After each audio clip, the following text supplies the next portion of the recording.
I'm Chief Meteorologist Jack Gerfen at Lake Hefner, where we are again waiting for the water that was released from Canton Lake on Tuesday to make its way and help to replenish some of the levels that we have here at Lake Hefner. I'm going to just step off and to show you how dry things are here. These levels are down about 7 feet from where they normally should be. Jack, as you take a look at this, I mean, my good, we heard it. This was loud. This was nuts. Yeah, this was the loudest I have ever heard it in this studio. We could hear things that were not water or hail hitting the building too. And basically that was that strong pocket that created all the damage that Grant was at. I'm not gonna lie, I was locked in. I totally forgot about spring forward. Yeah. You saved me He on that had a because they look would have of had me. despair when he saw that graphic pop It up. was not great, Nope. folks. It's like one thing Americans all agree on. We want to just get that thing locked on DST and then never change it again. It could unite us all. Yeah, You know? Really the one can. thing to unite us all, yeah.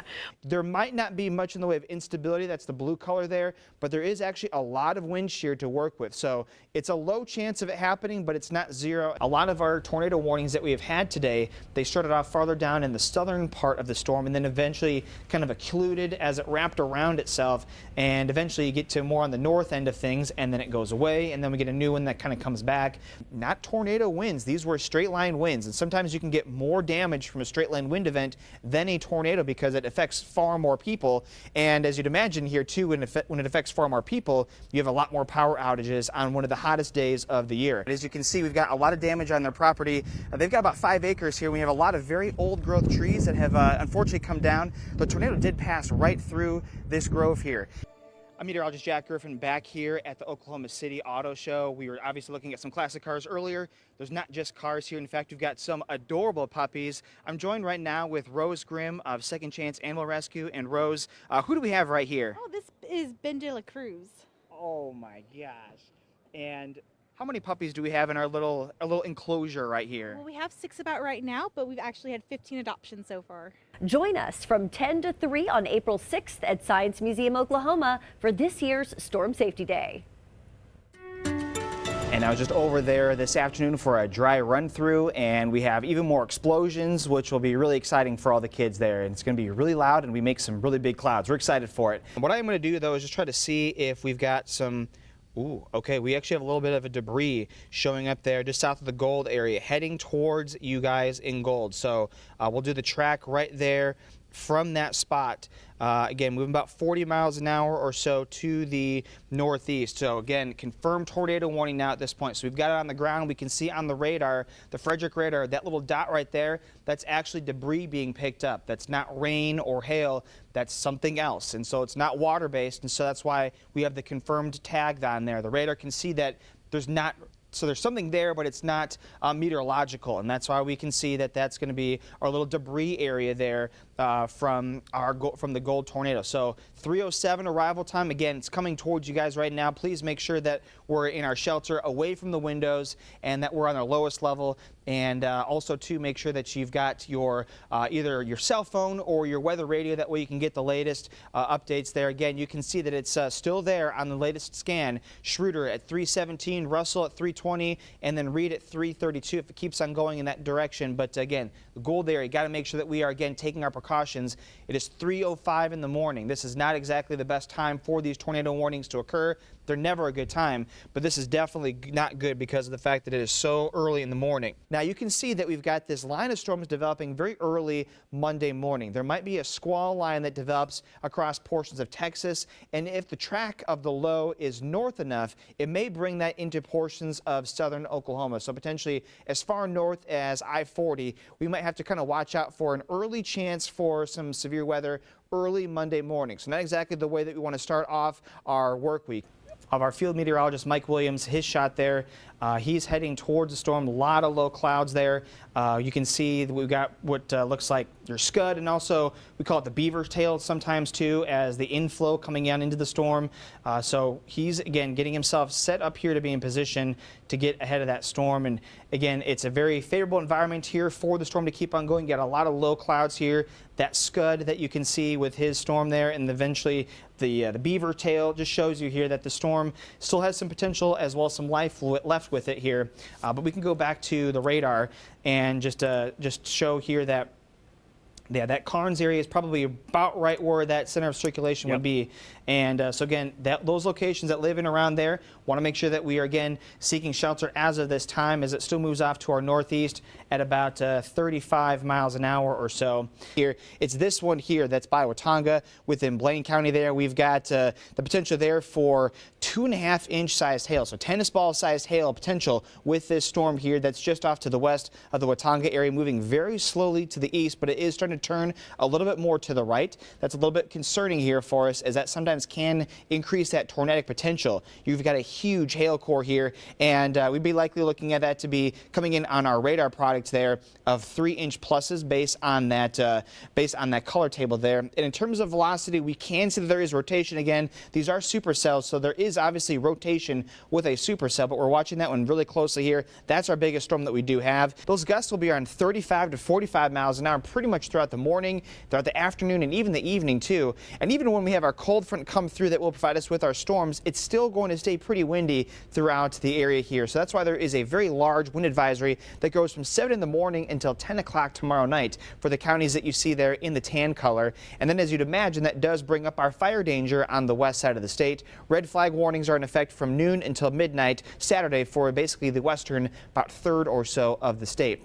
We then also have our weak cold front that will be coming through. So obviously it's going to be windy throughout the entire day, but by the time we get to the afternoon and the evening, at that point we'll be watching the chance for a few isolated showers and storms. Margin of risk for severe weather here from the Storm Prediction Center. We're looking at winds up to 60 miles an hour, maybe a couple storms with some quarter-sized hail. You'll see that everything is very isolated with these storms. So it's very warm throughout the afternoon. It's very windy, but we're likely very sunny until we get to the afternoon, when our cold front begins to make some clouds here. But we're likely still dry until we get to probably the early evening. And these storms are likely going to form pretty much right around the I-35 corridor, if not even maybe right over the city itself.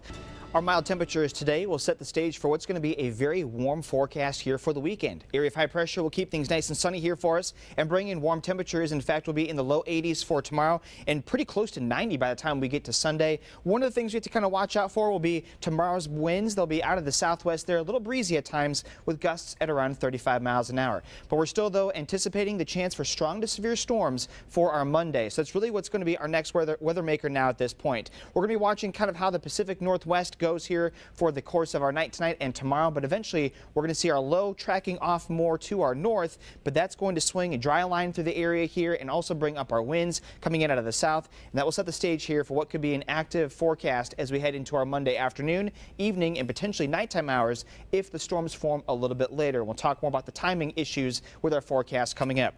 The Storm Prediction Center still has their enhanced risk for severe weather. Again, the Storm Prediction Center can go only up to an enhanced risk this far out, and it's actually the same exact look that we had yesterday, and that's actually a pretty big theme here with our forecast here for today. Not much has really changed, which means that things still, unfortunately, look promising to support strong to severe storms by the time we get to Monday afternoon and going into the evening and nighttime hours. We still have our large trough, our large dip in the jet stream there off to our west. We still have an area of high pressure, the ridge off to our east, and we're also still expecting the winds along the bottom of the trough here to accelerate with the jet stream. That's called our jet streak, and that's still expected to not only be in place here, but also still expected to be just as strong as what it looked like yesterday. So from the big picture, again, things look to be unfortunately favorable for not only the development of storms with the lift here that you'd get with a strong jet stream like this, but also for maintaining them as well. Then at the surface, we still have our dew points, which are still going to be well into the 60s here for us, and we're still going to see our well-defined dry line over the course of the afternoon and evening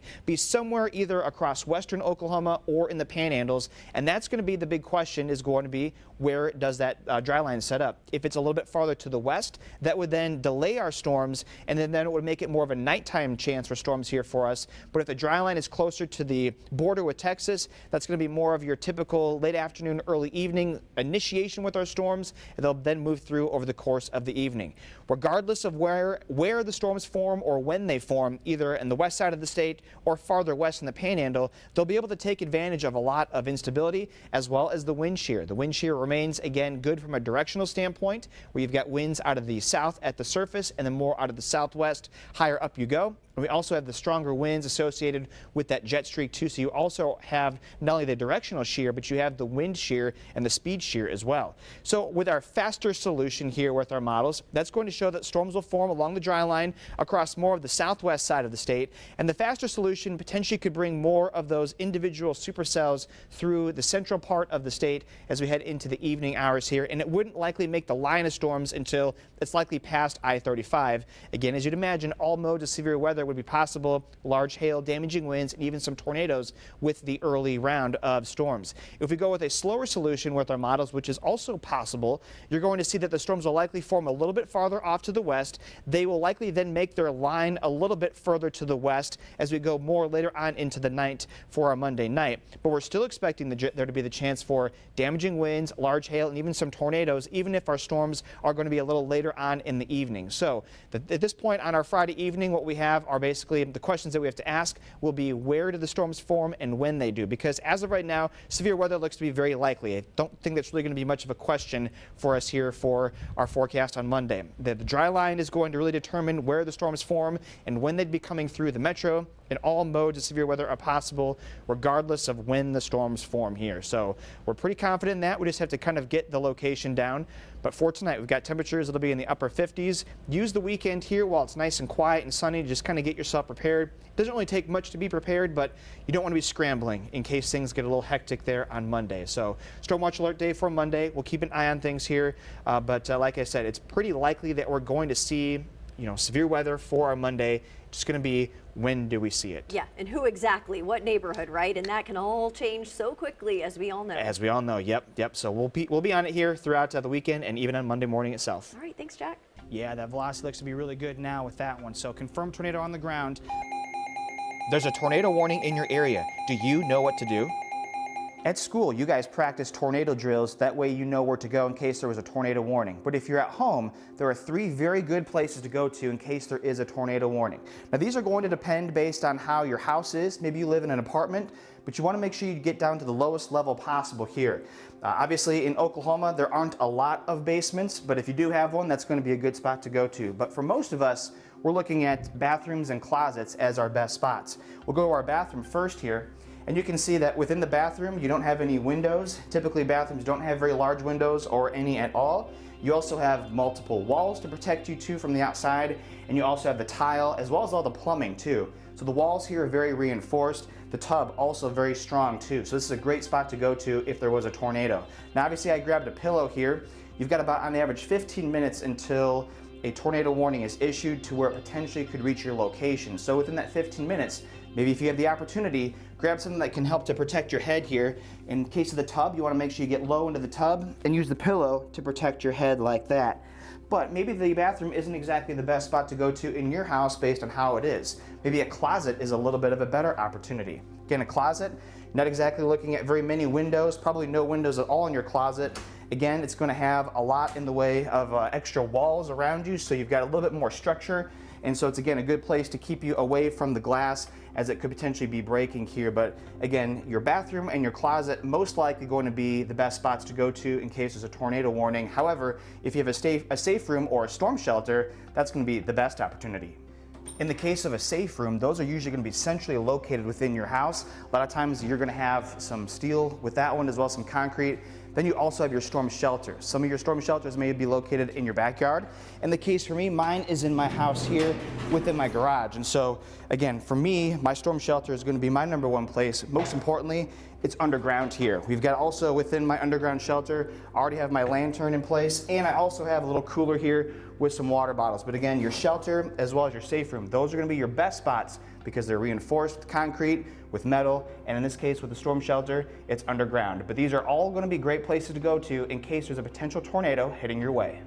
Your typical tornado warning has about 15 minutes of lead time. During that time, you want to act quickly but calmly, and you might also try to grab a few of these items here as they potentially could be very helpful. First up, make sure you're wearing shoes or proper foot coverings. You want to make sure you grab your wallet, any medication, your keys, grab your cell phone, hopefully it's charged up, a weather radio, in your safe spot. Maybe have even some bottles of water and some food. And lastly, don't forget your pets.